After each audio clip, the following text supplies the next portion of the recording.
थोड़ा देर से शुरू कर रहा हूँ, लेकिन ये बहुत इम्पोर्टेंट है क्योंकि डीपीआर के बारे में है ये। डीपीआर का नोटिफिकेशन आ चुका है और जिन लोगों को पता नहीं है वो जान ले कि 18 अप्रैल लास्ट डेट है डीपीआर के लिए रजिस्ट्रेशन करने का, तो आप ज़रूर कर लें। जो लोग भी डीपीआर एग्ज़ाम में आरबीआई ग्रेड बी डीपीआर में अपीयर होना चाहते हैं वो 18 अप्रैल तक अपना रजिस्ट्रेशन कर लें। अब देखिए मैं बताता हूँ कि डीपीआर के एग्ज़ाम का नोटिफिकेशन आ गया है, तो सबसे पहले जो एग्ज़ाम होगा वो होगा फेज 1 का एग्ज़ाम होगा।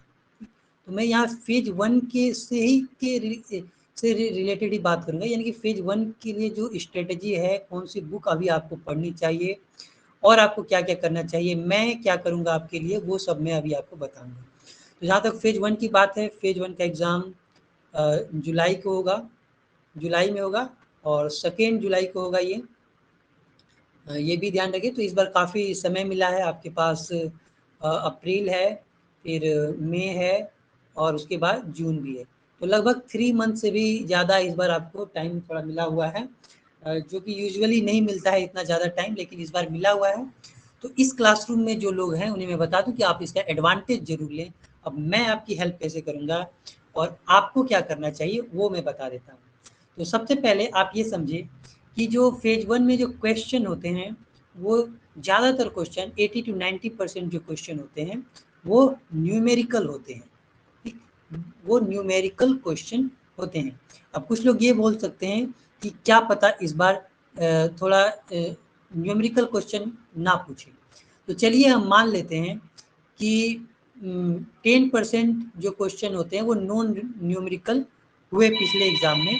तो अगर इस बार बढ़ा भी दे तो वो कितना बढ़ाएगा, वो ज़्यादा से ज़्यादा 20% करेंगे, उससे भी ज़्यादा करेंगे तो 30% करेंगे। फिर भी आपका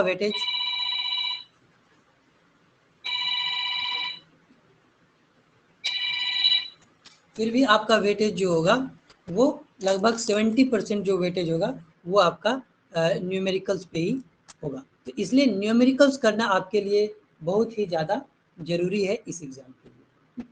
अब देखिए, अब मैं आपको आगे बताता हूँ कि अब इसके लिए आप कौन सा बुक पढ़ेंगे जिससे आपका ये कवर हो जाएगा। तो जो मेनली क्वेश्चन पूछे जाते हैं वो पूछे जाते हैं, पहले मैं स्लाइड चेंज कर देता हूँ क्योंकि ये दूसरा टॉपिक हो गया। अब जो मेनली क्वेश्चन पूछे जाते हैं वो पूछे जाते हैं माइक्रो से, माइक्रो इकोनॉमिक्स से पूछे जाते हैं, दूसरा मैक्रो इकोनॉमिक्स से पूछे जाते हैं और तीसरा इंटरनेशनल इकोनॉमिक्स से न्यूमेरिकल्स पूछे जाते हैं, इंटरनेशनल इकोनॉमिक्स से पूछे जाते हैं। और उसके बाद जो आता है वो चौथा है स्टैटिस्टिक्स से क्वेश्चन पूछे जाते हैं, यानी स्टैट से पूछे जाते हैं। और पांचवा जो है वो इकोट्रिक्स से क्वेश्चन पूछे जाते हैं, यानी इकोनोमेट्रिक्स से क्वेश्चन पूछे जाते हैं। और एक और सब्जेक्ट होता है जो कहीं ना कहीं इसमें ही कवर हो जाता है, वो होता है फाइनेंशियल इकोनॉमिक्स से कुछ आपको क्वेश्चन पूछे जा सकते हैं। तो फाइनेंशियल इकोनॉमिक्स जनरली वो कभी माइक्रो इकोनॉमिक्स में ही आ जाता है, या फिर आप अलग से ही भी इसे पढ़ सकते हैं। फाइनेंशियल इकोनॉमिक्स के जो न्यूमेरिकल्स होते हैं वो जनरली मैं वो बता दूंगा आपको कि क्या होते हैं। अब जैसे यहाँ पे देखिए कि माइक्रो से पूछेंगे, मैक्रो से पूछेंगे, इंटरनेशनल से पूछेंगे, तो इन तीनों के लिए आपको पता होना चाहिए मैथमेटिकल इकोनॉमिक्स। अगर आपको मैथमेटिकल इकोनॉमिक्स पता नहीं है तो ऑब्वियस सी बात है कि आप इनके न्यूमेरिकल्स नहीं बना पाएंगे, आपको बहुत प्रॉब्लम होगी। तो मैथमेटिकल इकोनॉमिक्स भी आपका सही होना जरूरी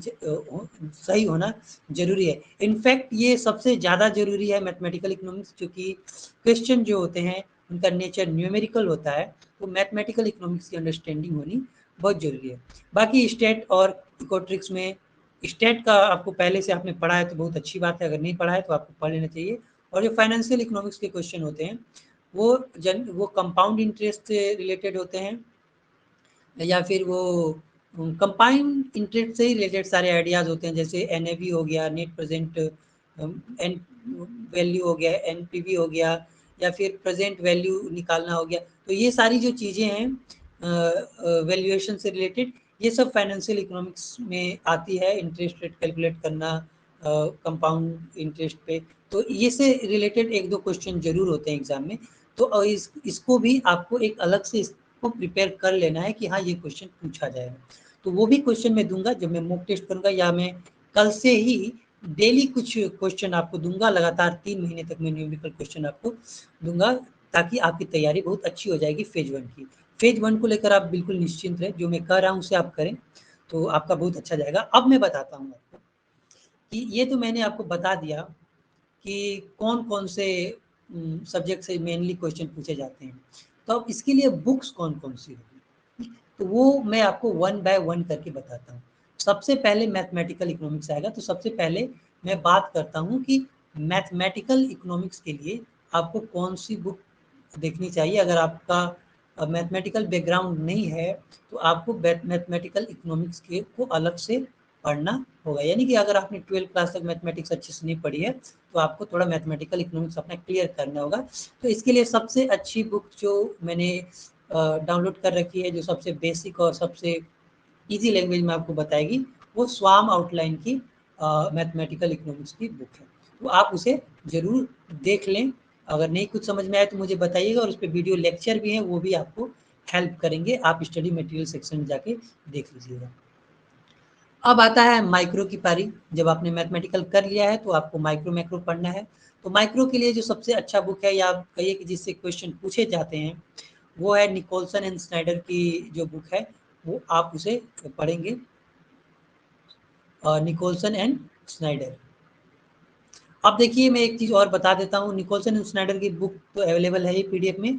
इसका एक सॉल्यूशन बुक भी अवेलेबल है, लेकिन वो पुराने एडिशन का है, ये आपको ध्यान रखना है। सॉल्यूशन बुक इसका पुराने एडिशन का है, लेकिन फिर भी वो बहुत हेल्पफुल है। उसमें भी बहुत सारे न्यूमेरिकल क्वेश्चन सोल्व किए हुए हैं, तो वो आपके लिए बहुत हेल्पफुल प्रूफ हो सकते हैं। तो आप निकोलसन देखिए और उसका सॉल्यूशन बुक देखकर जिस क्वेश्चन के सॉल्यूशन किए हुए हैं, कम से कम उस पे अपना आप नोट्स प्रिपेयर रखें, उस क्वेश्चन को समझ के रखें। नहीं समझ में आता है तो मुझे रेफर कर दें। और तीसरा आता है, और चौथा एक साथ में बता देता हूँ, जो मैक्रो होता है और जो इंटरनेशनल इकोनॉमिक्स होता है, उसमें कुछ कॉमन पोर्शंस भी होते हैं। तो इसके लिए भी स्वाम आउटलाइन की 2 बुक है। एक तो स्वाम आउटलाइन की ही बुक है, माइक्रो की और इंटरनेशनल की भी। तो 2 अलग-अलग किताबें हैं। मैक्रो की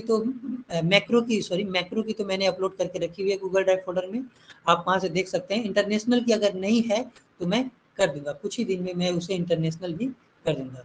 और फिर आता है 5वां आ जाता है आपका स्टैट। तो स्टैट आपको कहाँ से पढ़ना है, तो आपको एससी गुप्ता से पढ़ना है, लेकिन हर चीज़ नहीं पढ़ना है।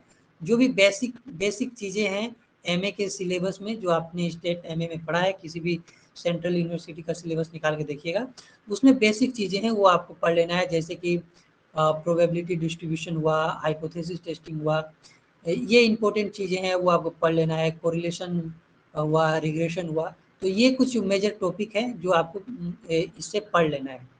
Z test, T test, chi square test, इसका आइडिया आपको होना चाहिए, और वही सब चीज़ें अप्लाई होंगी इकोट्रिक्स में। और क्वेश्चन एक्चुअली जो पूछे जाएंगे वो इकोट्रिक्स से ही होंगे, लेकिन स्टेट उसके लिए होना जरूरी है। तो एक तरह से बोलिए कि इकोट्रिक्स और स्टेट से क्वेश्चन जो पूछे जाते हैं वो एक्चुअली इकोट्रिक्स से ही पूछे जाते हैं, लेकिन स्टेट से वो रिलेटेड होते हैं। उसके लिए स्टेट आपको जानना जरूरी है। जैसे कोरिलेशन रिग्रेशन हुआ, तो ये इकोट्रिक्स का ही एक वो सबसे इम्पोर्टेंट पार्ट है। तो ये आप इसमें भी पढ़ते हैं, इसमें पढ़ते हैं। फिर इसमें इकोट्रिक्स में भी हाइपोथेसिस टेस्ट यूज होती है। तो क्वेश्चन जो पूछेंगे वो इकोनोमेट्रिक से ही पूछेंगे, लेकिन हाइपोथेसिस टेस्टिंग की यूज होगी, जो कि आपका स्टेट का पार्ट है। उसी तरह प्रोबेबिलिटी डिस्ट्रीब्यूशन भी आपको समझना जरूरी है इकोट्रिक्स के लिए, तो वो भी स्टेट का पार्ट है, लेकिन इकोट्रिक्स में अप्लाई होता है। तो क्वेश्चन एक्चुअली इकोट्रिक्स से ही होते हैं, लेकिन स्टेट समझना उसके लिए जरूरी है। तो इसके लिए तो मैंने एससी गुप्ता आपको बता दी स्टेट के लिए। तो इकोट्रिक्स के लिए जो सबसे अच्छी बुक आपके लिए हो सकती है वो है कोर्ट सोयानिस की ही पढ़िएगा। बहुत लोग गुजराती पढ़ रहे हैं, क्योंकि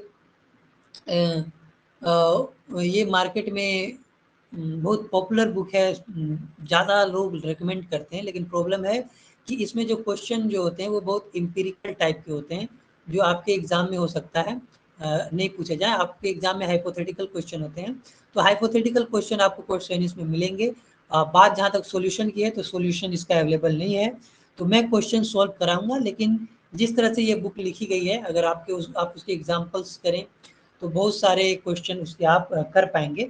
और जितना कर पाएंगे तो सब कुछ ना सही लेकिन बहुत सारी चीज़ें हो जाएंगी आपकी कवर। जो नहीं होगा उसके लिए मैं आपको क्वेश्चन दूंगा और फिर उसे सॉल्व करके भी आपको बताऊंगा। तो ये चीज़ें होती रहेंगी, लेकिन आपको क्या करना है वो मैंने आपको यहाँ पे बता दिया। फिर भी अगर आपके पास कोई क्वेश्चन है तो आप मुझे पूछ सकते हैं। इस टीचमिंट ऐप में चैट बॉक्स का यूज कर सकते हैं, या फिर आप व्हाट्सएप पे भी मुझे अपना जो भी क्वेरी है उसे सेंड कर सकते हैं। और लाइव सेशन ज्वाइन करें तो बहुत ही अच्छा है। तो थैंक यू फॉर टुडे। मैं कल से कोशिश करूँगा कि लाइव सेशन एकदम 8 बजे शुरू हो जाए। Thank you.